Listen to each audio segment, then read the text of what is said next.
Speaker, what do you think of this trip so far, and what do you hope to hear in just a few moments? Well, first of all, the most important single statement was Egyptian President al-Sisi, who said Donald Trump is a unique man. He achieves the impossible. And I think that's a remarkable comment, which I hope the American news media will take seriously and think long and hard about. The combination of the Saudis and the Americans bringing together virtually every leader in the Arab world for this summit, and the speech that I know the president will give in the very near future, I've seen parts of it. It is historic and remarkable, and I think that it sets the stage for us to decisively defeat radical Islam and do so in alliance with the moderate Islamists who are going to be gathered at this particular event.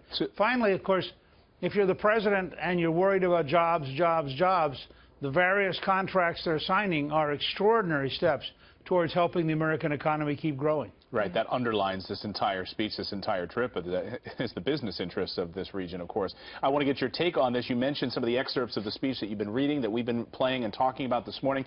Here, confronting radical Islam is one of the excerpts from that speech that Mr. Trump is going to present in just a few minutes, and it reads this way. That means honestly confronting the crisis of Islamist extremism and the Islamist terror groups it inspires. And it means standing together against the murder of innocent Muslims, the oppression of women, the persecution of Jews, and the slaughter of Christians. How will that be received, Mr. Speaker? Well, I think it's going to be received pretty well, because finally, after years of talking with them, the major leaders in the region understand that these radicals are a direct threat to them. I mean, the Saudis aren't just acting out of the goodness of their heart. They're acting to survive, because they have a two-front war. They have radical Islamists on the one front who would like to overthrow the regime, and they have Iran on the other front who would like to occupy the country. And so they have been forced by reality into becoming our allies. And let me note, by the way, because I already watched one of the other networks trying desperately to draw a gap between what Trump said as a candidate and what Trump is saying here. This is a very strong, very direct speech being given right there in the face of all of these major leaders. He pulls no punches. He talks about persecuting Jews, persecuting Christians. He talks about women's rights.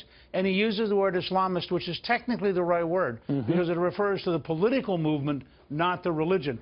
But it's, you compare this speech to Obama in Cairo, and you'll see the difference between appeasement and cowardice on the one hand with Obama, and a clear, direct statement of what we need to do on the part of the president.